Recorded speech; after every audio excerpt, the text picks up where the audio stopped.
Lepo pozdravljeni na webinarju. Moje ime je Barbara, z mano pa je moj sodelavec Andrej Bergant, ki se v Frodixu ukvarja z IT-jem. Andrej bo povedal nekaj več o tem, kakšni so trendi razvoja na tem področju, kako naj bi bil videti email marketing v prihodnosti, predvsem pa se bo posvetil temu, kaj vse te spremembe oziroma napovedi pomenijo za vas. Tako da, Andrej, prosim, kar začni. Ok, hvala Barbara. Pozdrav vsem še iz moje strani. Torej, prihodnost email marketinga.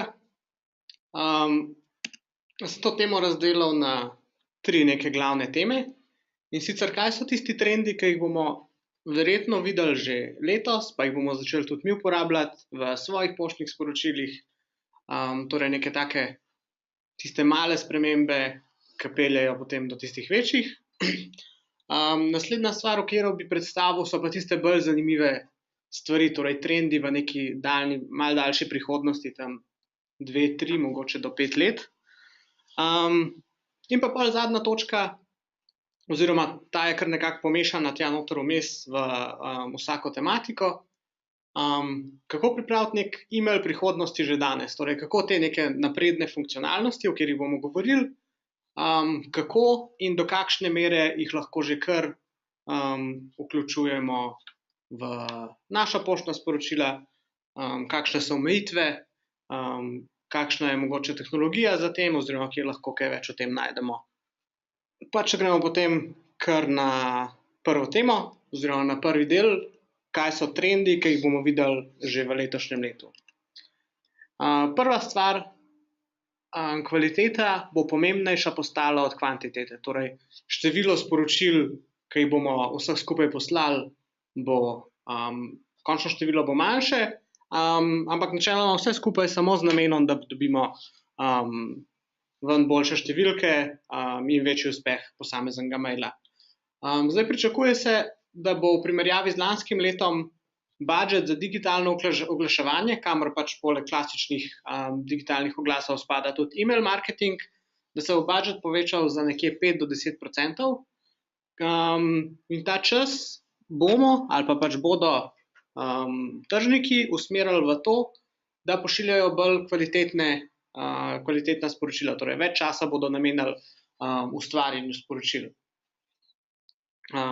Kako pa dosežemo to boljšo kvaliteto, je pa to, da spoznavamo naše kupce, naše prejemnike sporočil, in več, ko vemo od njih, lažje jih potem targetiramo, naredimo neke segmentacije in prilagodimo sporočilo prav samo enemu segmentu, kar pa posledično pomeni, da bomo poslali sicer mogoče eno kampanjo, ampak bo sestavljena iz 3, 4, 5 različnih mailov, ki bodo namenjeni samo eni skupini ljudi. Drugi del, kako bomo povišali kvaliteto, je spet odvisen od tega, da poznamo našega kupca, da vemo nekaj informacij o njemu, in sicer tako, da personaliziramo sporočila, ki jih pošiljamo kupcu oziroma pač prejemniku, in so čim bolj prilagojena torej njemu kot osebi in tudi njemu kot kdaj je odprl to poštno sporočilo. Kaj bo pa vsa ta, lahko rečemo kar mikrosegmentacija, ker bojo segmenti res imeli vse manj in manj prejemnikov, se bo pa zgubil v bistvu namen AB testiranja mailov, ker zakaj smo delali AB testinge? Zaradi tega, da smo na tisti naši ogromni bazi, ne vem, 30,000 mailov, ugotovili, kaj večini teh prejemnikov, kaj jim ustreza, na kaj se odzivajo. Zdaj pa, če bomo pošiljali, če bomo iz teh 30,000 prejemnikov razdelili v, ne vem, rečemo 5 segmentov, bo pa vseh teh 5 email sporočil že prilagojenih tem segmentom. In bo AB testing veliko manj smiseln, veliko težje bomo dobili neke pametne rezultate iz njega, ker bo pač testni vzorec toliko manjši.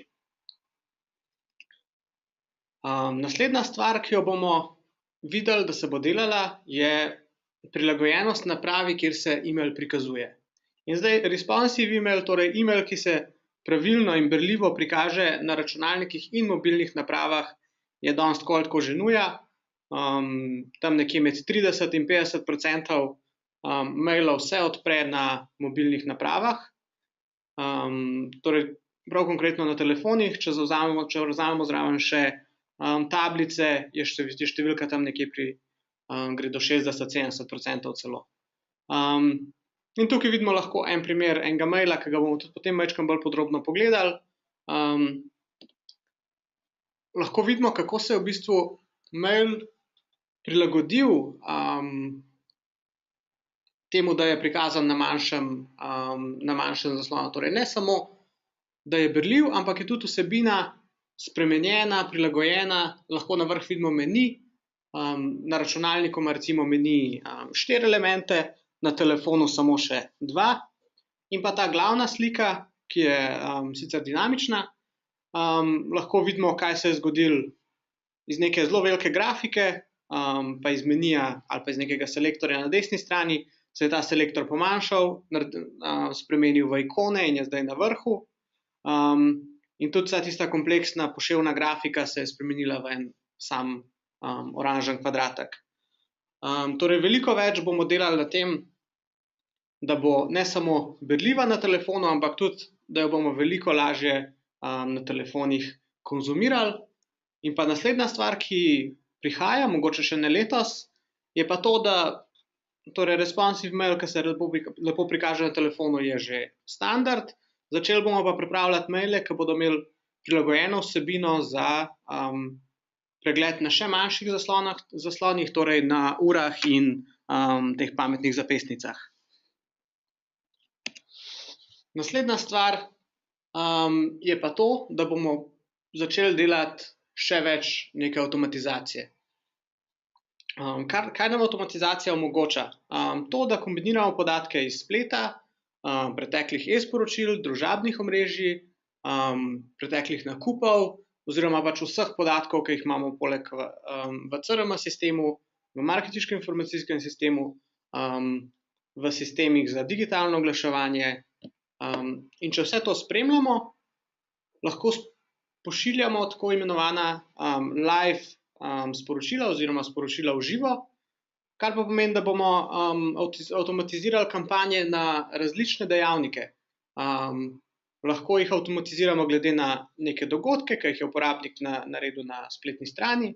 Torej rečemo, če je uporabnik prijavljen na newsletter in je bil na spletni strani na nekem konkretnem izdelku, mu bomo poslali sporočilo s posebno ponudbo. Ali pa, če je bil na izdelkih, pa še ni prijavljen na newsletter, bomo pa poslali neko sporočilo, kjer ga vabimo, da se prijavi na newsletter in bo dobil vse ponudbe za to kategorijo, na kateri je bil.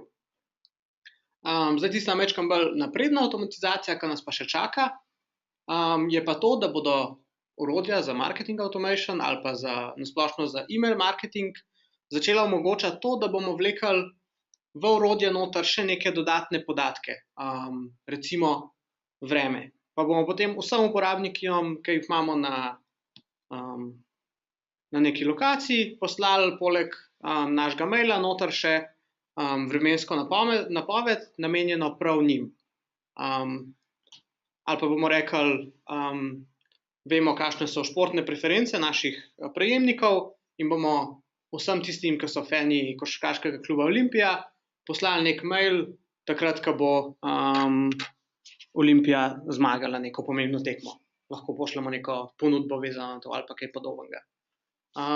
In kar nam tudi avtomatizacija marketinga res zelo lepo omogoča, je to, da kampanja ne bo več pač eno sporočilo, nek newsletter ali pa kakorkoli, samo en mail, ampak bo to postala neka serija sporočil, prejemnika bomo peljali čez neke korake, torej če je prejemnik kliknil na gumb A, mu bomo čez 2 dni poslali en mail, če je kliknil na drug gumb, bomo pa dobil drugo vsebino, ki je prilagojena spet njemu. Torej vse te stvari, ki jih govorimo, so v bistvu vezane na to, da bodo uporabniki prejemali čim več mailov, ki so prilagojeni njim, prilagojeni njihovim zanimanjem, interesom, v tistem trenutku.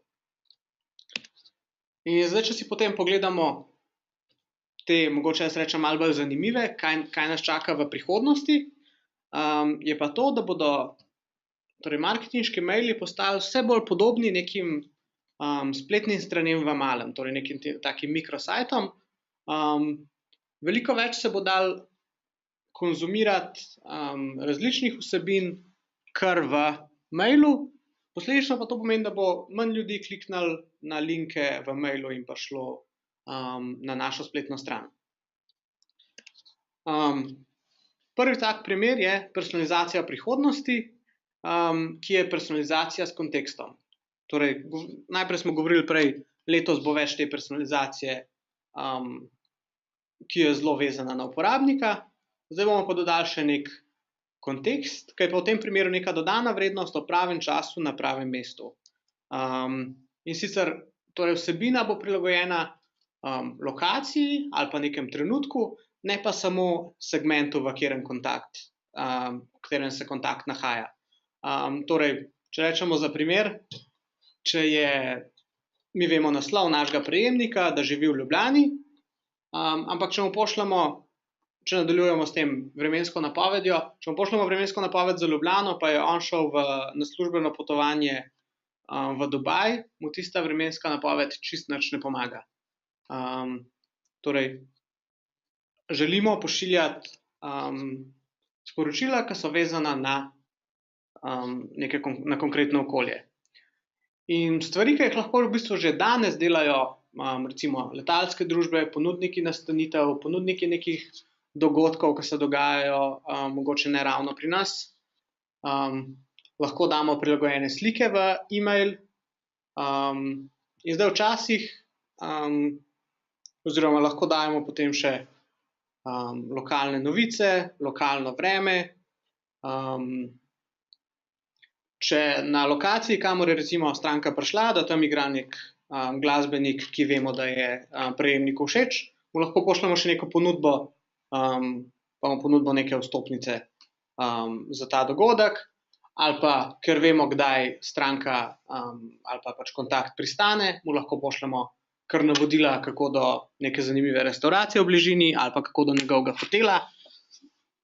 Torej, čim več vsebine, ki je namenjena njemu. Naslednja stvar, ki jo bomo vse več videli v prihodnosti, je neka vsebina, spet rečemo v živo, oziroma neka vsebina, ki je vedno aktualna. Torej, če mi pošljemo mail ob 8. zjutraj, da imamo akcijo, ki traja samo do 3 popoldan, lahko recimo noter ustavimo takle countdown timer, ki bo vedno aktualen glede na to, kdaj ga prejemnik odpre. Torej, če bo odprl ob 12, mu bo kazalo, samo še 3 ure imaš, da opraviš nakup. In zdaj, kako smo to včasih delali? V maile smo dali slike, pa mogoče tukaj ni bil countdown timer, je mogoče malo preveč živ, ampak lahko smo neke slike recimo čez dan ali pa čez teden večkrat zamenjali in so se uporabniku ista slika se mu je v bistvu na istem naslovu se mu je naložila druga slika. Ampak danes tega ne moramo delati zaradi tega, ker je Gmail začel vse slike keširati, torej shranjevati pri sebi in vsem uporabnikom kazati tisto originalno sliko, ki smo jo najprej poslali oziroma ki so jo uporabniki najprej odprli. Torej, tudi če mi v ozadju na strežniku zamenjamo sliko, vsi uporabniki še vedno vidijo tisto originalno sliko. Zato moramo to početi s tako imenovano live vsebino, ki se generira pri nas na strežniku vedno druga, in lahko pošljemo skupaj v mailu še neke parametre in mu res prikazujemo aktualno, v živo vsebino. Primer tega je recimo na levi strani, vidimo kar lokalno vremensko napoved za lokacijo, kjer je uporabnik mail odprl. Na desni strani pa vidimo še 13 ur do naslednje, ko se odklene naslednja posebna ponudba v tem primeru za neke športne avtomobile. Naslednja taka zanimiva tehnologija, ki prihaja, je slider z vsebino ali pa z nekimi izdelki. Slidere zdaj čisto redno že vidimo na spletnih straneh. Sicer malo so različna mnenja o tem, koliko zelo so te sliderji efektivni, koliko zelo so tisti druga, tretja, četrta stvar v četrti slajd, koliko so klikani, koliko so sploh vidni. Ampak v mailih, ker je to nekaj novega, vidimo tukaj kar veliko klikov in kaže na to, da je prejemnikom všeč. In zdaj, povsem na začetku se je to delalo podobno kot na spletu, torej z nekim JavaScriptom. Ampak JavaScript je v večini e-mail klientov blokiran, kar pa pomeni, da moramo uporabljati neke druge načine za prikaz tega, in sicer to delamo s kombinacijo tehnologij HTML5 in CSS3. In zdaj sicer tukaj ne moramo pogledati, ampak ta mail, slika na desni, deluje tako. Zdaj miške ne moram pokazati. Okay. Ampak na posamezne elemente lahko kliknemo in se v bistvu slajd čisto animirano prelevi v novo vsebino. Naslednja stvar je navigacija, ki je v bistvu v mailih vse bolj popularna in tudi presenetljivo statistike kažejo, da so kliki v navigaciji zelo kvalitetni kliki, torej veliko več konverzije se zgodi od prejemnikov, ki so kliknili na linke v navigaciji, kot na tiste, ki so kliknili linke drugje. Je pa potrebno tudi navigacijo prilagoditi seveda napravi. In tukaj vidimo v bistvu, kako so razvili v eni spletni trgovini ta tako imenovan hamburger meni oziroma mobilni meni, ki se na mobilni napravi povsem skrije, lahko ga pa dinamično odpremo s klikom na te 3 vodoravne črtice in še vedno dostopamo do vsega.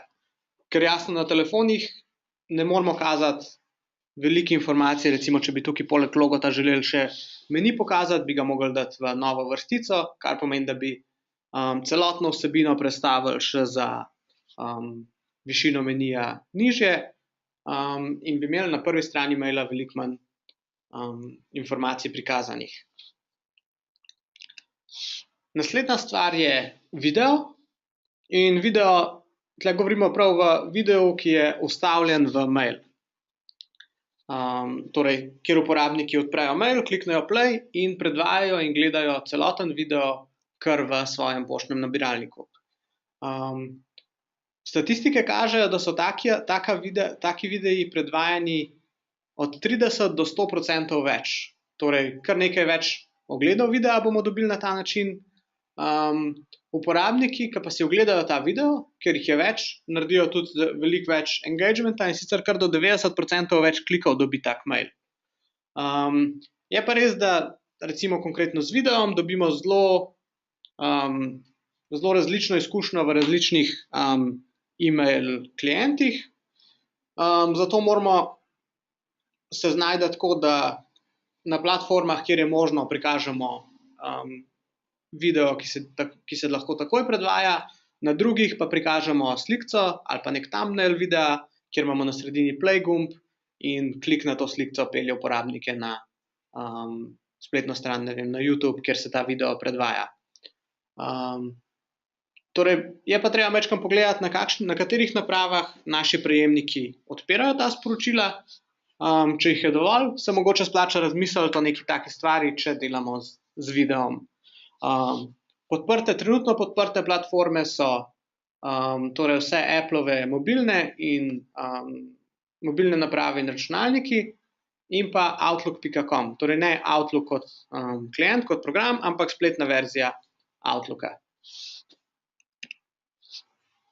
Naslednja stvar, to je tisto, kar pričakujemo verjetno, da se bo zgodilo tam nekje šele čez nekaj let, je pa prejemanje plačil in pa plačevanje kar direktno iz maila. Torej, pričakuje se, da bomo prišli do te točke, da uporabnik ne bo rabil maila niti več zapustiti, ampak bo lahko opravil skozi mail že kar nakup.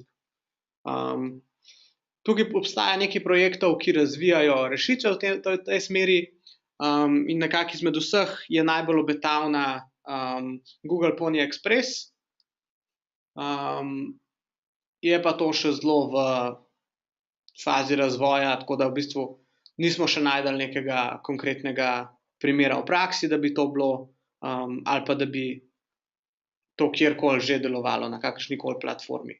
Tako da je nekaj zanimivega, kar nas čaka, zanimivo v bistvu in za uporabnike, še posebej pa za nas, ki take maile pošiljamo, ampak moramo na to še majčkeno počakati.